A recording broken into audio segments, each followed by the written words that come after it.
지난 한 주간도 하나님이 우리 기쁨의 동산에 너무너무 잘해주셨습니다. 먼저 오늘 새벽에 이제 설교함으로 모든 여름 일정이 마쳤습니다. 책세어가 마쳤고요, 여름 성경학교 수련회가 잘 마쳤습니다. 많은 분들이 섬겨주시고 수고하고 땀 흘려서 잘 진행됐는데요, 우리가 흘린 땀과 눈물과 또 시간과 물질의 헌신은 하나님 받으시고 반드시 꽃이 피고 열매 맺을 줄로 믿습니다. 기대하시면서 그동안 수고하셨던 모든 분들이 위로 받으시면 좋겠습니다. 두 번째로는 우리 양육이 이제 본격적으로 시작되는데요, 이번 양육에는 우리 청년들이 많이 참석해 주셔서 정말 감사하고요, 상대적으로 후원자로 이미 양육 끝나신 분들이 섬겨주기로 작정해 주셔서 참 감사합니다. 계속해서 기도해 주십시오. 세 번째로는 광고 겸 감사인데요, 우리 주목사님이 그동안 행정목사로 참 수고를 많이 했죠. 네, 분리개척위원회가 좀 빨리 행정목사를 그만두고 분리개척에 집중하게 해달라 그리고 요청해서 실무적으로는 넘어갔는데요, 오늘부로 정식으로 이제 이기영 목사님이 행정목사 역할을 하게 될 것입니다. 우리 교회는 제가 직접 뭘 하지 않고 우리 행정목사와 장로님들이 함께 의논해서 일을 진행하기 때문에 굉장히 중요한 자리입니다. 우리 주목사님이 잘해주셨고, 이기영 목사님이 시작하는데 많이 기도해 주십시오. 요셉이 보디발 집의 총무가 된 다음부터 요셉으로 인하여 복이 임했다 그랬습니다. 새로운 사람이 새로운 역할을 할 때 공동체에 놀라운 변화가 있습니다. 많이 기도해 주시고 또 함께 동역해 주시면 감사하겠습니다. 자, 이제 오늘 제목을 같이 보도록 하겠습니다. 오늘 제목은 의회의 부르심입니다. 2주 동안 잘 다녀오면서요, 주일 설교를 계속 묵상하다가 그런 생각이 들었어요. 정말 때에 맞는 본문을 주셨구나. 여름 사역을 시작할 때는 기대감이 있었잖아요. 하나님, 이번에 코로나19가 완전히 끝나서 이전과 다르게 완벽한 수양회와 성경학교를 할 수 있겠다, 기대감을 가지고 막 기도했는데 실제로 사역을 해보고 나면 우리 생각대로 행하시지 않거든요. 그러니까 생각보다 조금 못 미칠 수 있죠. 어느 한 부서는 태풍 때문에 굉장히 어려워서 일정도 막 프로그램도 바꾸고 그러면서 상당히 힘들게 성경학교를 진행한 것을 봤습니다. 그런데요, 그 모든 것들을 겪으면서 자칫 잘못하면 사람들은 잘 안 되고 눈에 보이는 열매가 없을 때 자기 자신에게 집중할 위험성이 있어요. 우리의 잘못으로, 우리의 실수로 여름 성경학교나 수련회나 책세어가 왔다 갔다 하지 않습니다. 이 모든 것들은 하나님 계획 속에서 처음부터 마지막까지 진행됩니다. 믿습니까? 그러니까 이 시간에 예레미야의 부르심을 같이 보면서요, 하나님이 일하심이 어떤 것인가를 같이 느끼고 깨닫고 모든 실수와 아픔과 후회와 어려움으로부터 자유케 되는 위로의 시간 되기를 주의 이름으로 축원합니다. 자, 그래서 의회의 부르심에 관한 영상을 우리 권사님이 잘 만들어 주셨는데 한번 같이 보겠습니다.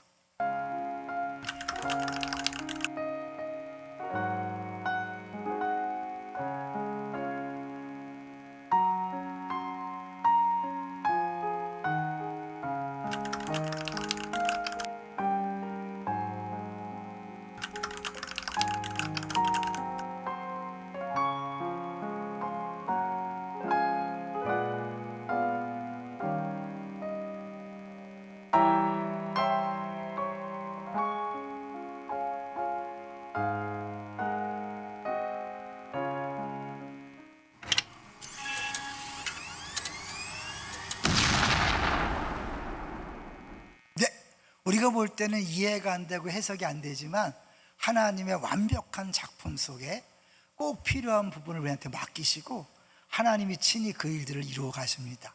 하나님은 실수하지도 실패하지도 않으시는 분입니다. 믿습니까? 자, 이제 우리 이 내용을 노래로 만든 복음성이 있죠. 하나님의 부르심에는 후회하심이 없네. 우리 가사를 한번 찬찬히 보려고 합니다. 노래하다 보면 가사를 음미 못할 텐데 한번 읽어주시죠. 하나님의 부르심에는 후회하심이 없네. 내가 이 자리에 선 것도 주의 부르심이라. 하나님의 부르심에는 결코 실수가 없네. 나를 부르신 하나님의 신실하심을 믿네. 작은 나를 부르신 뜻을 나는 알 수 없지만 오직 감사와 순종으로 주의 길을 가리라. 때론 내가 연약해져도 주님 날 도우시니 주의 놀라운 그 계획을 나는 믿으며 살리. 날 부르신 뜻 내 생각보다 크고 날 향한 계획 나의 지혜로 측량 못하나 가장 좋은 길로 가장 완전한 길로 오늘도 날 이끄심 믿네. 날 부르신 뜻이 내 생각보다 크고 그 계획이 너무 커서 이해가 안 되는 거죠. 해석이 안 되니까 신앙생활이 그런 면에서는 힘들 수 있어요. 근데 그것을 인정하고 원래 그렇다. 인간이 하나님의 뜻을 다 알 수 없는 것이 정상이다. 그러나 그 하나님은 실수하지도 실패하지도 않는다는 사실을 믿음으로 걸어가는 것이 신앙생활이에요. 그것을 인정하는 순간 자유해지죠. 이제 뭐냐면 내가 조금 실수하면 역사가 막 뒤바뀌고 내가 좀 잘하면 이런 상황이 좋아질 거라고 생각하는 사람은 조금 잘 되면 운매 기사라 막 교만했다가 좀 안 되면 어때요? 난 죽어도 싸다 이러면서 이제 특별히 교사로 봉사하던 분들이 여기까지야, 난 더 이상 못하겠어. 그리고 여름 행사 끝난 다음에 사표 쓸 마음을 쓰는 경우가 있고요. 또 많은 사람들이 자기 역할을 포기하는 경향이 많이 있어요. 왜요? 자기 중심이기 때문에 그렇죠. 근데 하나님의 부르심은요, 우리의 능력이나 실력이나 조건과 상관없는 하나님의 주권적이에요. 이제 그걸 보여주는 대표적 인물이 바로 예레미야입니다. 오늘 우리가 그 예레미야의 부름을 보려고 합니다. 먼저 1절을 볼까요? 1장 1절 시작. 베냐민 땅 아다노스의 제사장들 중 hil기야의 아들 예레미야의 말이라. 1절, 2절, 3절은 꼭 서론이지만 서론이기 때문에 쉽게 넘어가는 경향이 있는데 1절, 2절, 3절이 이해해야 예레미야 전체를 이해할 수 있거든요. 먼저 1절에 아나돗의 제사장들, 이걸 밝힌 이유가 있어요. 이 아나돗은 쉬운 얘기로 유배지입니다. 안산이 옛날 유배지인 거 아세요? 안산이 유배지였잖아요. 이 아나돗이 유배지예요. 솔로몬 왕이 등극할 때 솔로몬의 형인 아도니아를 추종했던 제사장이 아비아달인데 줄을 잘못 쓴 거죠. 솔로몬 편에 서야 되는데 아도니아 편에 섰다가 솔로몬이 왕이 되니까 이제 믿게 보인 거죠. 그래서 쫓겨나서 추방당한 곳이 바로 아나돗이에요. 그러니까 그곳에서 제사장들이 계속 태어나고 사역하고 죽다 보니까 그곳은 쉽게 해서 정통이 아닌 거죠. 소외된 지역이고 우리말로 말하면 제야, 그런 이제 세력이 된 거죠. 거기서 예레미야를 뽑아 세운 거예요. 뭔가 느낌이 좀 있죠. 예? 정통적인 그런 제사장 가문이 아니라 쫓겨났고 소외당한 제사장 가문에서 뽑아 세웠다. 그 더 놀라운 것은 뭐냐면 제사장과 선지자는 완전히 사역이 다르거든요. 구약에 보면 3대 사역이 있잖아요. 왕, 제사장, 선지자. 이 세 사역은 서로 견제하면서 보완하면서 서로 빗나가지 않고 잘못된 길로 가지 않도록 도와주는 역할을 하면서 하나님 뜻을 행하는 게 세 직분이에요. 다 달라요. 그런데 제사장 역할보다는 선제 역할이 더 어렵죠. 그런데 예레미야를 제사장 할 사람을 선지자로 뽑아 세웠다는 자체가 의외의 부르심이고 쉽지 않은 부르심인 거죠. 2절도 볼까요? 2절 시작. 아몬의 아들 유다 왕 요시아가 다스린 지 13년에 여호와의 말씀이 예레미야에게 임하였고. 네, 요시아 왕을 언급하는 게 중요한데요. 이 유다 왕이 20명인데 그 중에 이제 좋은 왕도 있고 나쁜 왕도 있는데 이 요시아 왕 때 아주 잘했어요. 그래서 사람들에게 굉장히 희망적인 그런 느낌을 줬는데 그때 아주 무시무시한 심판의 메시지를 전하라고 예레미야를 세운 거예요. 이것도 이해가 안 되고 좀 의아한 부르심이라고 볼 수 있는 거죠. 3절 보겠습니다. 3절 시작. 요시아의 아들 유다왕 여호와김 시대부터 요아의 아들 유다왕 시드기야의 11년 1년 말까지 말까지 5월에 예루살렘이 사로잡혀 가기까지 이만이라. 이제 바벨론으로 포로되기까지 사역했는데 5명의 왕이 끝에, 맨 끝에가 시들시들하다 끝나가고 시드기야. 그리고 그 위에 비슷한 이름 3사람이 나오는데 여호아스, 여호야김, 여호야킨, 김만 달라요. 그리고 그 위에가 요시아가 요시야, 여호아스, 여호야김, 여호야킨, 그 다음에 시드기야. 이게 왜 중요하냐면 5명인데 여기는 몇 명만 나와요? 3명의 이름만 나온다는 거죠. 근데 이거는 뭐냐면 이제 특별히 요시아의 후손으로서 이제 왕권이 끝나고 이제 진짜 왕을 기다린다는 것을 보여주는데, 이 마지막 멸망 직전의 어려운 상황에서 하나님께서 하신 일이 뭔가? 한 사람을 세워서 말씀을 전하게 한 거예요. 이게 하나님 일하심인데 참 이상하죠. 그래서 우리 이제 이 하나님의 그런 해답에 대해서 2번 박스를 보겠습니다. 하나님의 상황이 어려울 때 그 문제를 그냥 막 일방적으로 해결하는 게 아니라 사람을 세워요. 한번 읽어보겠습니다. 하나님의 해답은 무엇인가? 스스로 말을 할 줄 모른다고 생각하며 불안해하는 한 젊은이였다. 하나님은 이와 같이 우리를 깜짝 놀라게 하는 일에 능하시다. 수세기 전 하나님의 해답은 역시 자신이 말을 할 줄 모른다고 생각하며 불안해하는 80대 노인이었다. 잠깐, 누구죠? 80대 노인. 나 못해요. 모세죠, 모세. 2년 전에, 3년 전에 여러분이 한번 보면 2년 전 저희 교회에 제가요? 라는 모세에 대한 설교가 있는데 한번 들어봤으면 좋겠어요. 자, 계속해서. 하지만 두 사람은 결국 하나님의 말씀을 그들의 입으로 전했다. 또다시 수세기 지난 후 아수르나 바벨론보다 훨씬 더 큰 제국 아래서 신음하는 세상에 대한 하나님의 마지막 해답은 하나님의 말씀이 육신이 되신 한 아기였다. 누구죠? 예수 그리스도죠. 애굽에서 구원할 때는 모세를 통해 일하셨고, 그 다음에 이제 바벨론 포로로 끌려갔다가 돌아올 때는 예레미야를 통해 일하셨고, 그리고 로마, 바벨론보다도 애굽보다 더 큰 로마 제국에서 진정한 구원을 이루게 하여 예수 그리스도를 보내신 거예요.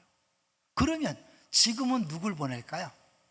지금은 여기 앉아있는 우리 모든 사람 한 사람을 각자의 상황에 하나님의 일꾼으로 부르신 줄로 믿습니다. 그래서 이 예레미야의 부름을 통해 우리의 부름의 성격이 무엇인지, 우리가 부름받아 살아가는데 어떠한 어려움이 있고 어떻게 이길 수 있는지를 보여주고 있는 거예요. 자, 그러면서 미리 한번 볼게요. 6번을 한번 그림 보겠습니다. 여러분 6번 그림 보면 모세를 통해 일하신 하나님이 예레미야를 통해 일하시고, 예레미야를 통해 일하신 하나님이 예수님을 통해 일하시고, 이제는 여러분 한 사람 한 사람을 통해서 일하고 계십니다. 믿습니까? 나 같은 걸 통해서 일한다고요? 네, 우린 다 그렇게 생각해요. 근데 예레미야도 그렇게 생각했던 거예요. 볼까요? 자, 이제 4절을 보겠습니다. 4절 시작. 여호와의 말씀이 내게 임하니라 이르시되. 네, 뭐라고 말씀했나요? 5절. 내가 너를 모태에 짓기 전에 너를 알았고, 내가 배에서 나오기 전에 너를 성별하였고, 너를 여러 나라의 선지자로 세워놓으라 하시기로. 내가 너를 택했다. 언제부터 택했다 그래요? 여기 보니까 모태에 짓기 전에. 제가 자주 말씀드렸어요. 우리 교인들은 아실 텐데, 하나님이 엄마와 아버지를 먼저 계획했습니까? 나를 먼저 계획했습니까? 나죠. 이거 다 알고 계시죠? 나를 계획하고 나를 이 땅에 보내기 위해서 필요한 유전자, 한 남자와 한 여자를 골라서 결혼을 시키는 거예요. 그러니까 절대로 부부는요, 사랑해서 만난 게 아니에요. 약간 눈이 뒤집혀서 만났지만 평생을 원수로 살잖아요. 그죠? 그럼 왜냐하면 사랑해서 만난 게 아니라 아들, 딸을 이 땅에 태어나게 하려는 역사적 사명을 띠고 한 거예요. 그런 의미에서 여러분 부모님들을 불쌍히 여기셔야 합니다. 왜냐하면 나를 이 땅에 보내려고 사랑하지도 않는데 갑자기 눈이 멀어서 결국 한 3년 지나고 나니 약발이 다 떨어져 갖고 어떻게 해요? 평생을 내가 이 남자랑 괜히 만나서 발등을 찍었지 하고 이 여자랑 괜히 했지 이러고 사는 거예요. 그러니까 용서하셔야 돼요. 우리 부모님들 막 우리에게 잘못한 거 그분들의 역사적 사명은 나를 이 땅에 태어나게 하는 거였어요. 이제 그걸 인정한다면 우리의 과거가 풀리죠. 우리 최만선 목사님이 사실 우리 교회 오기 전까지만 해도 부모님에 대한 열등감이 있었어요. 많이 힘들었어요. 근데 제가 리더 수양회 때마다 비전 강의를 하는데 핵심이 이거거든요. 우리의 태어남도 성장 과정도 다 하나님의 퍼즐 조각이다. 그걸 듣고 해석이 된 거예요. 그래서 과거로부터 자유해져서 부끄러워하지 않는 거예요. 여러분, 과거 부끄러워하신 분들이 있죠? 아직 이 진짜 복음을 못 만나서 그래요. 하나님께서 우리를 어떤 존재로 세우셨는가 몰라서 그래. 자, 예레미야만 이런 게 아니에요. 여기 앉아있는 한 사람 한 사람 하나님은 모태에 짓기 전에, 엄마 뱃속에서 착상이 되기 전에 이미 하나님이 계획하시고 계획 속에 남자와 여자를 만나서 결혼하게 하셔서 낳게 하는 거예요. 그 다음에 볼까요? 그 다음에 뭐예요? 너를 배에서 나오기 전에 성별했다. 태 속에 있을 때 이미 하나님이 결정하는 거예요.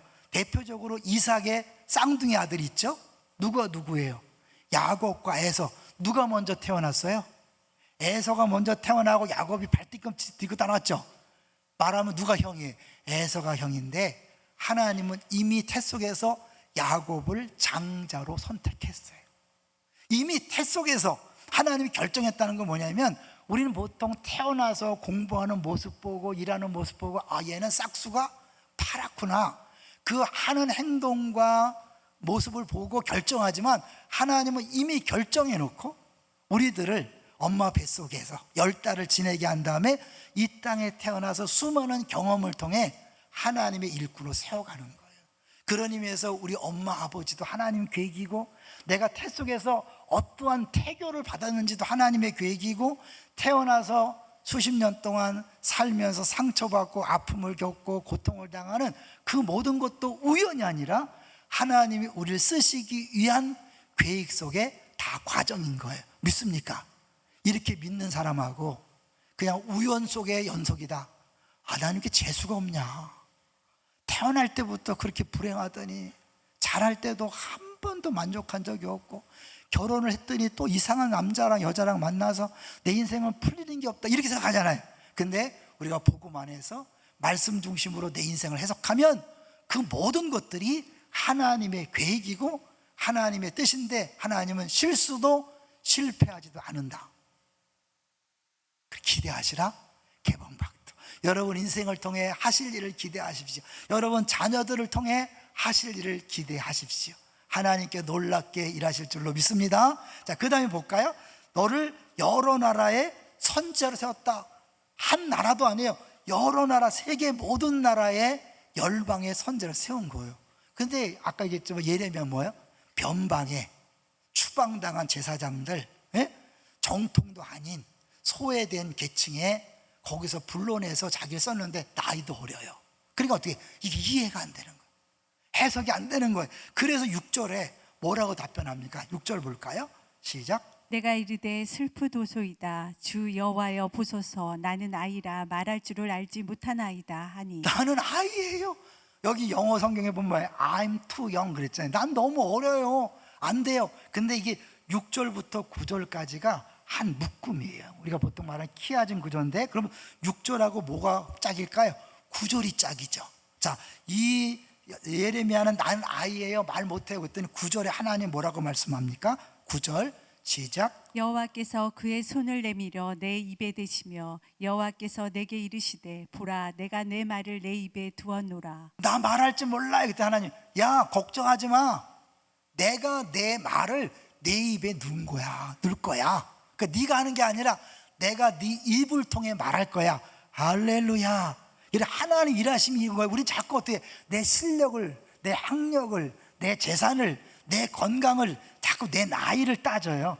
근데 하나님은 그게 아무 상관없어요. 오히려 약하고 부족할 때 하나님이 더 마음껏 일하시는 거예요. 우리 많이 들었죠? 하나님이 유능한 사람을 찾는 게 아니라 어떤 사람? 유용한 사람.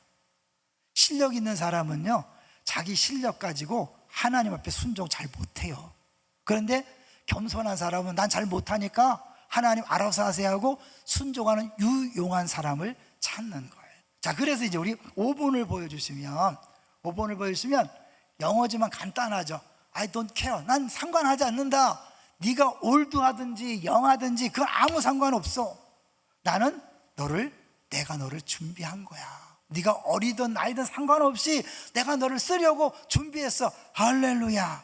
옆 사람 한번 얼굴 한번 잠깐 보시고, 여러분 시시하게 보여도 하나님이 준비하신 분입니다. 이 기쁨의 동산교회 보내신 귀중한 존재들입니다. 할렐루야. 네, 여러분 다 소중한 존재들이, 하나님이 여러분 때문에 엄마 아빠를 택했다니까요. 여러분이 그동안 수많은 아픔과 고통이 있지만 그것도 다 이유가 있다는 사실을 기억하시고 과거로부터 자유해지시기를 주의 이름으로 축원합니다. 두려워할 필요도 없고 부끄러워할 필요도 없는 거예요. 여러분 부끄러워하지 마세요. 어떤 아버지 엄마 부끄러워하지 마세요. 어떤 상처가 있든지 부끄러워하지 마세요. 그 과거를 부끄러워하지 않는 사람은 미래를 두려워하지 않습니다. 왜요? 과거도 주님이 알아서 했다면 미래도 주님이 하신다. 할렐루야. 예수 믿는 게 이렇게 좋은 거예요. 예수를 안 믿으면 어떻게 해요? 내가 내 인생을 책임져야 되니까 맨날 과거 때문에 부끄러워해서 누가 내 과거를 비밀 알까 봐 양육도 못해. 죄송하지만 나눈다는데 내 비밀을 알면 어떡하지? 걱정하지 마세요. 여러분, 여러분의 과거는 절대로 부끄러운 게 아니에요. 미래도 두려워할 필요가 없어요. 이게 너 아이라고 말하지 말어. 내가 내 말을 네 입에 넣었어. 7절을 볼까요? 7절 시작. 여호와께서 내게 이르시되 너는 아이라 말하지 말고 내가 너를 누구에게 보내든지 너는 가며 내가 내게 무엇을 명령하든지 너는 말할지니라. 네, 내가 너를 누구에게 보내든 네가 정하는 게 아니야. 내가 누구에게 복음을 전할까, 누구한테 갈까 네가 정하는 게 아니야. 내가 보내면 가는 거야. 그 다음에 뭐예요? 내가 무엇을 명령하든지 말하면 돼. 근데 사실 이게 쉽지 않죠. 저는 2주 동안 휴가였지만 그 책세요 설교 다 듣고요, 수요 예배 영상으로 함께 했는데 가장 큰 감동이 도전이 그 김한영 선교사님이 남아공에서 거린 사역을 하고, 거짓을 시켜서 죄송해요, 거기 사역을 하는데 이분이 그런 얘기를 했잖아요. 내가 그들 앞에서 여호와는 나의 목자시니 내가 부족함이 없다, 이거를 선포하는 것이 때때로 힘들 수 있다. 그렇지만 해야 돼요, 안 해야 돼요? 한다는 거죠. 제가 그걸 들으면서 북한의 그 지하교인들, 그들 앞에 시편 23편 1절을 전해야 될까 말아야 될까, 모슬렘권에서 목숨 걸고 하루하루 버티는 그들에게 여호와는 나의 목자시니 내가 부족함이 없다고 선포해야 될까 말까. 어때요? 선포하는 거죠. 하나님이 그들에게 맞는 은혜를 주시는 줄로 믿습니다. 근데 우리는 사실은 상황을 볼 때 이 말씀을 전해줄 수 있나? 아니에요. 제가 그래서 이번 여름에 더 확신을 갖고 왔어요. 성도들이 좋아하든 싫어하든 말씀을 가감없이 전하리라. 할렐루야. 각오하시기 바랍니다. 근데 하나님 말씀은 우리에게 생명을 주잖아요. 자, 그래서 그 다음에 이제 우리 3번 박스를 한번 같이 볼 거예요. 3번 박스를 볼게요. 예레미야는 시작. 예레미야는 하나님이 그의 입에 두신 말씀을 선포하고 하나님의 마음에서 흐르는 눈물을 흘리며 하나님이 전혀 다른 미래를 창조하실 것이라는 불가해한 은혜와 사랑의 복음을 전하라는 부르심을 받았다. 중에 불가해한 은혜예요.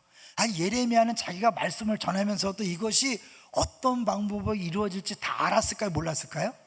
다 몰랐죠. 심판을 선포하는데 정말 어떻게 이루어질지, 나중에 이제 새 언약을 얘기하는데 그게 어떻게 이루어질지 볼 수도 없고 보지도 못했죠. 그렇지만 그는 전했고 그 말씀대로 이루어진 걸 볼 수 있습니다. 이번에 이제 여름 사역을 하면서 많은 교사들이 앞장선 일꾼들은 기대감을 가지고 했지만 사실은 마음에 원하는 만큼 결과가 나타나지 않을 때 실망할 수 있고 좌절할 수 있어요. 그러나 여러분 기억하세요. 우리가 볼 때는 실패처럼 보이지만 하나님은 결코 실패가 아니에요. 우리가 이제 아마 10년 뒤에 그런 고백을 들을지 몰라요.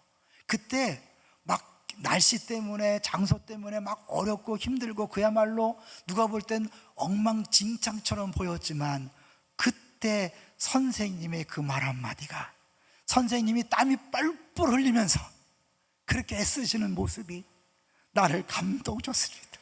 괜히 울컥하네. 그럴 수 있어요. 그렇게 교육자가 듣든 안 듣든 선포하는 그 말씀이 나의 가슴을 찔렀습니다. 주방에서 또 간식으로 섬기는 모습을 보면서 섬김이 뭔지를 봤습니다. 이런 고백들이 나올 거예요. 우리는 멋있고 화려하고 잘해야만 하나님이 일하신다고 생각하지만 하나님은 우리의 생각과 전혀 다른 방식으로 일하실 수 있습니다. 대표가 십자가잖아요. 여러분, 그 십자가가 얼마나 우스워요. 얼마나 조롱거리예요. 근데 인류 구원의 방법이었잖아요. 하나님이 예레미야처럼 연약하고 부족한 어린 아이를 보내서 그 어마어마한 이야기를 선포하라고 그럴 때 본인도 모르지만 하나님은 그걸 통해 일하신다는 걸 보여주는 거죠. 자, 그래서 7절 너 가라 그리고 8절 보겠습니다. 8절 시작. 너는 그들 때문에 두려워하지 말라. 내가 너와 함께하여 너를 구원하리라. 나 여호와의 말이니라 하시고. 기억하세요. 두려워하지 말라라고 하는 건 뭐예요? 두려워할 상황들이 나온다는 거예요. 우리는 하나님이 부르셔서 하나님이 보내시면 하나님이 모든 적들을 물리치고 어려움을 다 해결하고 그냥 그야말로 탄탄대로를 걸어갈 줄 알잖아요. 이런 다니엘 기도의 간증자들 보면 많은 분들이 그런 고백을 해요. 정말 어렵게 결단해서 안 하고 싶었는데 어렵게 결단해서 헌신했는데 막상 순종하고 보니까 어려움이 더 많아졌다는 거 아니에요. 근데 하나님은 그렇게 일하시는 거예요. 여러분 기억하셔야 돼요. 내가 하나님께 순종했다고 막 일사천리로 해결되는 게 아니에요. 더 어려울 수 있어요. 더 힘들 수 있어요. 그때마다 하나님 뭐예요? 두려워 말라, 두려워 말라. 너 잘못되는 게 아니야. 잘하고 있어. 오죽했으면 성경에 두려워 말라 몇 번 나온다 그랬죠? 어떤 분이 조사해 봤더니 365번 나온대잖아요. 뭘 의미하는 거예요? 하루에 한 번꼴로 두려워 말라, 두려워 말라. 하나님 아셔요. 우리의 인생을 아셔요. 우리의 신앙생활을 아시는 거예요. 여러분 절대로 고난이 없을 걸 기대하지 마세요. 어려움이 없을 걸 기대하지 마세요. 적들이 없을 걸 기대하지 마세요. 당연히 적들이 있고 여러분을 괴롭힐 만한 사람들이 있어요. 그것까지도 하나님의 계획 속에 들어있는 거예요. 내가 너를 구원하리라. 너와 함께하여 너를 구원하리라. 구원하겠다는 건 뭐예요? 구원받을 상황을 만나는 거예요. 물에 빠지는 상황을 만나는 거예요. 불에 들어가는 상황을 만나는 거예요. 그러나 거기서 하나님이 함께 하셔서 건져주시는 구원의 역사가 있다는 거죠. 예레미야 이제 앞으로 계속 보겠지만 가족들에게 왕따를 당합니다. 매국노라고. 왜요? 바벨론 포로가 될 것이다. 순순히 끌려가라. 너희들은 금방 해방될 것이다. 이런 메시지를 원하는 그들에게 야 순순히 끌려가. 저런 나쁜 놈이 있나? 매국노라고 그렇게 소리를 듣고 가족들은 어떻게 제사장 집안이잖아요. 그런데 성전 무너진다, 성전 필요 없다 막 그러면 어떻게 되는 거예요?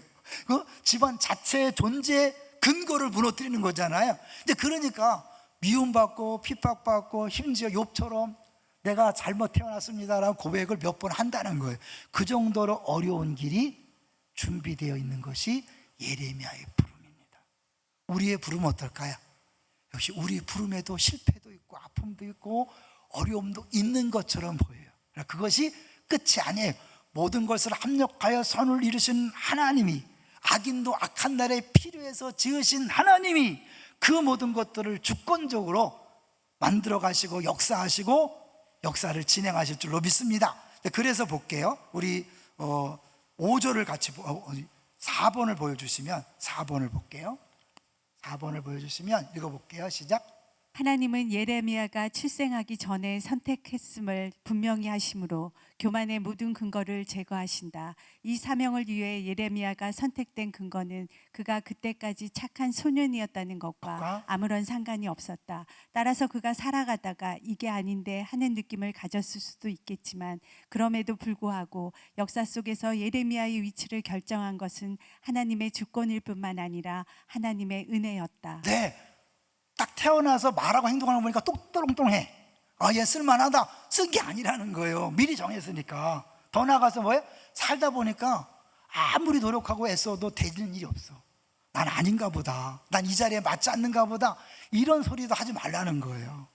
제가요, 우리 8월 달 되면 늘 분리거책을 생각하거든요. 왜냐하면 8월 마지막 주에 첫 예배를 드렸으니까 이번 여름에도 생각을 했어요.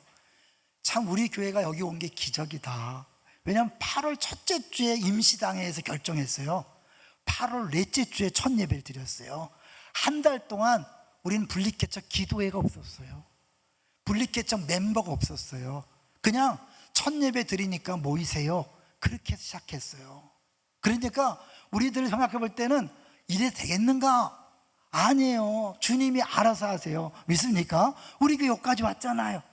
기도회도 못하고 멤버도 없고 주일학교를 어떻게 할지 비전이 뭔지 이런 거 아무것도 없었어요. 근데 하나님의 교회는 하나님이 계획 속에 들어있으니까 하나님이 계획하시고 준비하시고 진행하시는 줄로 믿습니다.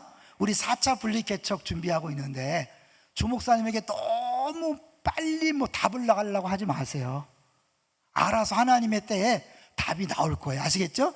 스트레스 주지 마세요. 그냥 기도하시면서 기도하고 있습니다. 목사님 편하게 마음껏 준비하세요. 이렇게 해주셔야 돼요. 자, 이제 같이 올 텐데 우리 이제 우리 그 7번을 보여주세요. 7번 하나님의 주권이에요. 읽어보겠습니다. 시작. 하나님과의 만남에서 예레미야가 처음 배운 것은 하나님의 주권이었다. 이것은 그가 일생 동안 배워야 할 주제가 된다. 하나님은 예레미야가 태어나기 전부터 그를 부르셨다. 이것은 예레미야의 소명이 당면한 상황이나 뜻밖의 위기에 대한 갑작스러운 하나님의 응답이 아니라 오래전부터 계획되었던 일이 이제 이루어지는 것임을 보여준다. 이게 우리를 얼마나 자유케 하는지. 우리는 문제가 생기면 대부분 내가 실수해서 잘못해서 이런 일이 일어났을까? 심지어 자녀가 지금 내 뜻대로 잘 크지 않을 때 대개 부모들은 자기 책임으로 생각해요. 물론 우리 책임이 없다 하지 않겠지만 하나님이 그 인생에 대한 계획 속에서 그런 경험이 필요한 거예요. 이번에 우리 정갑신 목사님이 새롭게 하소서에서 간증하는데 이렇게 솔직한 목사는 처음 봤다 할 정도로 그 막내딸이 예수를 안 믿어진다 그래갖고 전 교인 앞에 기도 부탁을 했대잖아요.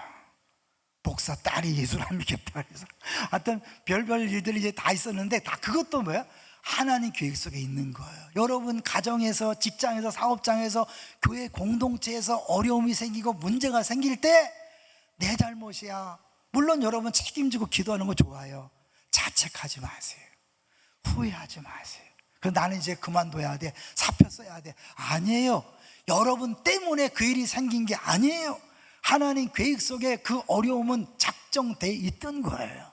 거기서 이제 우리는 나는 이 자리에서 어떻게 말하고 행동할 것인가 이걸 하는 거지 내가 책임지는 문제가 아니에요. 누가 책임져요? 주님이 책임지십니다. 할렐루야. 집안에서 자유하세요. 직장과 사업장의 교회에서 자유하시고 그리고 지금 현재 내게 주어진 만남 내게 주어진 일에 집중하세요. 맨날 과거에 후회하다가 힘들어 나 그만둘 거야. 지금 옆에 내 사랑이 필요한 사람을 돌보지 못하는 어려움을 겪는 게 있다니까요. 과거 후회하다가 맨날 후회하다가 시간 다 뺏기는 사람이 있어요. 그러지 마세요. 현재 어떤 일이 있어도 우리가 할 일은 뭐예요? 하나님이 나를 이 자리에 보냈다는 거예요. 믿습니까? 이 자리에 세웠다는 거예요. 그럼 어떻게 해야 돼요? 내게 주어진 모든 일들을 기쁨으로 잘 감당하는데 그 일이 얼마나 크냐면 10절에 나는 아이라고 했던 예레미야에게 맡기신 일이 얼마나 큰가 보세요. 10절 시작. 보라, 내가 오늘 너를 여러 나라와 여러 왕국 위에 세워 내가 그것들을 뽑고 파괴하며 파멸하고 넘어뜨리며 건설하고 심게 하였느니라. 이 어린아이에게 하나님은 전 세계 역사를 맡긴 거예요. 여기 보면 6개의 단어가 나오는데 요 10절은 키아즘 구조로 돼 있어서 첫 번째 단어와 6번째 단어가 짝이 되고 둘째와 다섯째가 짝이에요. 볼까요? 첫 번째 단어가 뭐예요? 뽑고, 그 다음에 마지막 단어는 심게. 뽑아야 심잖아요, 그죠? 이 농사가 끝나면 과거에 남은 걸 뽑아내야 새로운 걸 심잖아요. 그 다음에 뭐예요? 그 다음에 파괴하고 건설하고. 지금 5단지 파괴하고 있죠?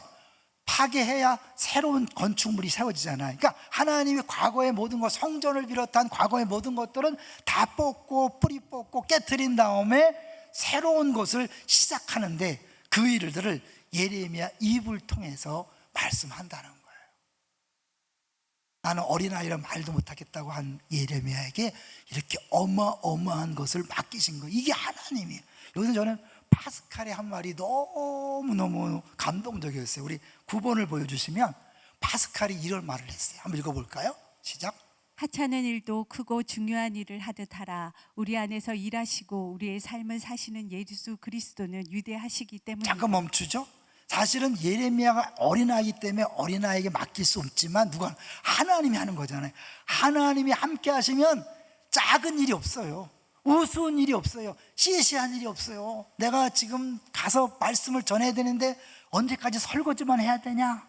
언제까지 애나 돌보이냐? 아니에요. 그거 중요한 거예요. 왜? 주님이 함께 하시기 때문에. 여러분, 주님이 함께 하신다고 믿습니까?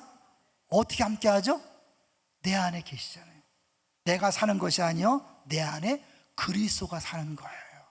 예레미야보다 더 확실하게 함께 하는 거예요. 그 다음 읽어볼까요? 시작. 매우 중요한 일을 할 때도 작고 쉬운 일을 하듯 하라. 예수 그리스도는 전능하시기 때문이다. 힘들어요, 못해요, 내가 어떡해요. 그렇게 하지 말라는 거예요. 왜? 네가 하는 게 아니라 내가 하니까. 예수님이 내 안에 계셔서 일하기 때문에 아무리 작은 일도 하나님 나라의 일이에요. 믿습니까? 주의 일이에요. 그것이 설거지고 때로는 애들 보는 시간, 그런 어떻게 보면 시간을 까먹는 것처럼 보여도, 군대 가서 소비하는 것처럼 보여도 다 주의 일이에요. 할렐루야. 그리고 아무리 큰 일도 걱정하지 마세요. 두려워하지 마세요. 내 안에 주님이 행하시면 간단해요. 이게 예수 믿는 사람의 배짱인 거예요. 이게 제가 마지막 영화 이야기를 하고 마치려고 합니다.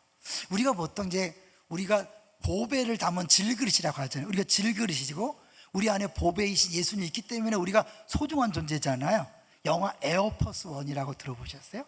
에어포스 원이라는 건 뭐냐면 이제 대통령을 태운 비행기의 호출 번호가 에어포스 원이에요. 원. 군대 가면 이제 대대장 태우면 1호차, 연대장 1호차 그러잖아요. 비행기도 대통령을 태웠을 때 1호 비행기 에어포스 원. 근데 이제 이 미국 대통령이 타고 가족이 타고 경호원들이 탔는데 납치범들이 같이 탔어요.